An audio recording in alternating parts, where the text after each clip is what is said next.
오늘의 마지막 순서 사진 속 제주 다시 보기 시간입니다. 오늘도 아버지를 따라 제주의 풍경을 담고 있는 고경대 작가와 함께합니다. 작가님 안녕하세요. 네, 안녕하세요.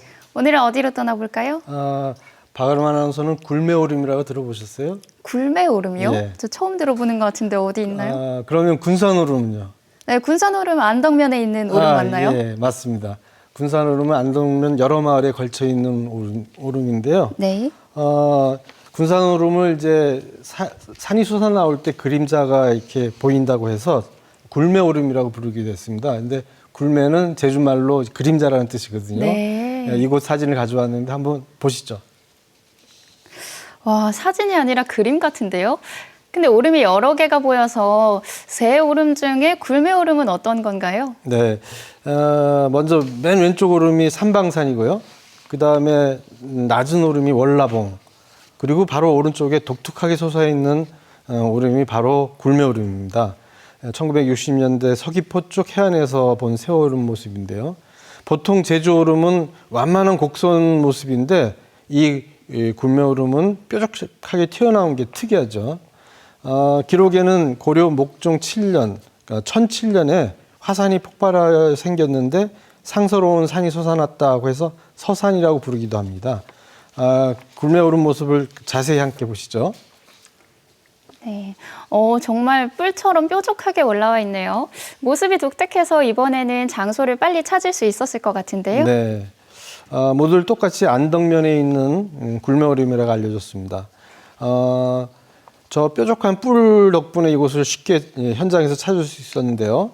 그러니까 화산이 폭발할 때 정상이 평평하다가 갑자기 쑥 쌍봉이 솟았다고 합니다. 이 바위를 용몰이라고 불렀다고 하는데요. 풍수지리설에 의하면 이곳은 쌍봉 쌍월형이라고 해서 기가 센 명당이라고 합니다. 그런데 이 정상에는 묘를 쓰고 산당을 만드는 것을 금지했다고 하는데요. 이곳 마을에 심한 가뭄이 들었을 때 이 봉우리 근처에 몰래 묘지를 모셔서 그랬다는 걸 알려져서 묘지를 옮겼더니 가뭄이 끝났다, 이런 얘기가 있습니다. 그 후로는 이곳을 금장지라고 해서 묘지 쓰는 것을 금지한 것이죠. 또 이곳 정상에서 기우제도 지냈다고 합니다. 네, 정말 기운이 센 곳이긴 한가 봅니다. 오름이니까 최근 모습은 비슷하겠죠. 함께 볼까요? 네, 그래도 조금 변한 게 있습니다. 사진 아랫부분에 보면 아버지 사진에는 계단식 밭 같은 게 이렇게 보이는데요. 지금은 나무로 무성해진 거 보이시죠? 네, 그렇군요. 계단식 농지가 숲이 됐네요. 네. 이곳이 이제 예레마을 공동 목장이 있었다고 하는데요. 예레마을 사람들이 직접 목축을 한 게 아니고 사람을 고용해서 여기서 이제 방목을 했다고 합니다. 그렇게 고용된 소지기들이 이곳에서 밭을 일구고 살았다고 해서 이 일대를 소지기왓이라고 했다고 합니다. 네. 저 용머리 쌍봉 아래 오른쪽에 보이는 그 바위가 병풍바위고요. 왼쪽에 보이는 게 미르감인데요. 이곳에 농사짓던 농부에게서 이곳 얘기를 들었습니다. 미르감에 암자가 들어서고 난 후에 마을에 아기 낳는 집이 없었다고 합니다. 그때 마을 사람들이 미르감의 암자 때문에 그렇다고 생각하고 암자 스님이 외출했을 때 이 암자를 없애버렸대요. 그 후로 마을 자손이 번성했다고 합니다. 네, 앞서 설명하신 것처럼 기운이 센 곳이라서 그런지 전해지는 이야기도 많은 것 같은데요. 다음은 어떤 사진인지 보여주시죠.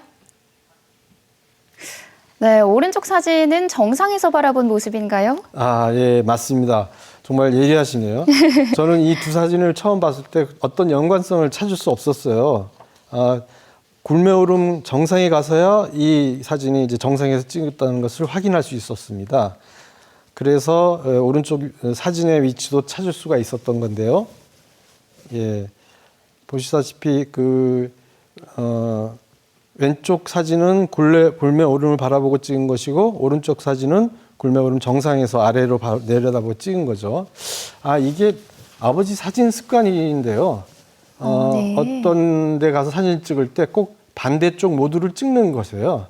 그래서 사진을 남긴다는 건데요. 저도 그렇게 습관이 들었습니다. 또 사진을 보시죠. 네, 배경은 같은데 촬영 각도에 따라서 달라 보이네요. 네, 요즘 스타일로 보면 파노라마 사진 같죠? 네. 아버지 사진 습관 중에 또 하나입니다. 필름 카메라로 파노라마를 찍듯이 툭툭 이렇게 이어서 찍는데요. 이곳 굴매오름에서도 이렇게 두 컷 사진이 이어서 있더라고요. 사진을 보면 마치 계단식 논처럼 보이는 지형이 아주 독특합니다. 그래서 이곳에 대한 기록을 살펴봤는데요. 이곳에서 대평리로 흘러가는 그 개천이 있었는데 그걸 창고천이라고 한다고 하는데요. 이 물을 이용해서 사람들이 관계수를 내고 이 일대에 농농사를 지었다는 기록이 있었습니다. 1980년대 초반까지 이곳 일대 한 6만여 평의 땅에 물을 대서 농농사를 했는데요. 관계수로를 낼 때 바위를 뚫으려고 독한 소주를 바위 틈에 지푸라기에 함께 놓고 불을 붙여서 뜨겁게 해서 바위를 쪼개지게 했다. 이런 이야기도 재미있었습니다. 그래서 혹시 아버지가 제주도에 이런 독특한 다랭이 논처럼 보이는 곳을 찍었나 하는 생각이 들었습니다. 네, 선생님 얘기를 듣고 사진을 보니까 척박한 자연을 이용해서 삶을 개척했던 제주 사람들의 지혜가 보이는 것 같은데요. 다음은 어떤 사진인가요? 이곳 지경이 독특해서 그대로 남아있으면 좋겠다 싶었는데요. 지금 모습과 비교하면 어떨지 보겠습니다. 지금 모습과 같이 보시죠. 네, 저 바다 쪽이 대평포구거든요.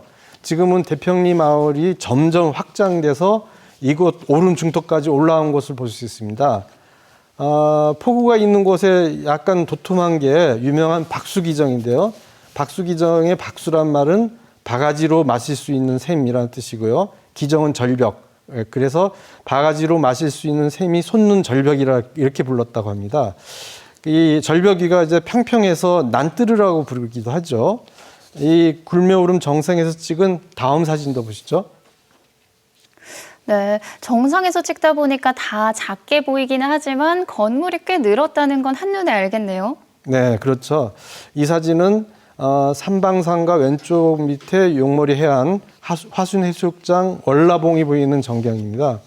역시 옛날에는 나무들이 거의 없는 초지 오름으로 보이는데 이것도 화순지경까지 관계수를 내어 대서 논을 경작했다는 것이죠.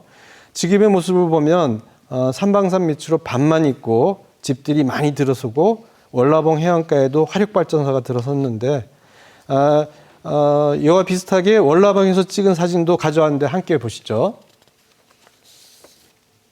네, 월라봉에서 찍은 사진에서 마을은 물론 밭과 논들이 더 자세히 볼 수 있었는데요.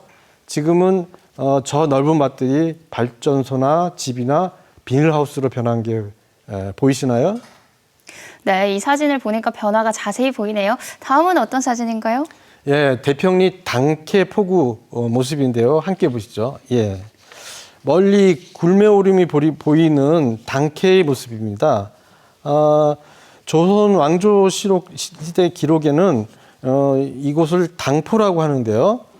기록에 보니까 탐나국 시절에 이곳이 당나라와 원나라와 교육을 하고 조공을 바치는 물건을 실어나던 이런 항구라고 합니다. 그래서 당포, 당캐라고 불렀다고 하는데요.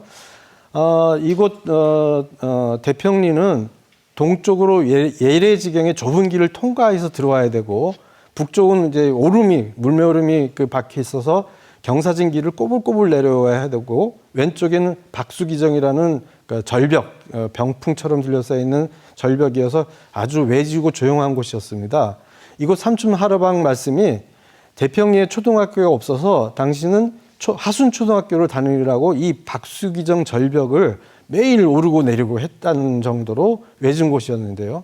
그래서 당나라 배들도 정박하고 일정 강점기에는 일본 배들이 이곳에서 고기 저장소를 만들고 한 것은 아닐까 하는 생각입니다. 네, 오늘도 굴매오름, 군산오름 네, 사진 잘 봤습니다. 오늘 고맙습니다. 예, 감사합니다.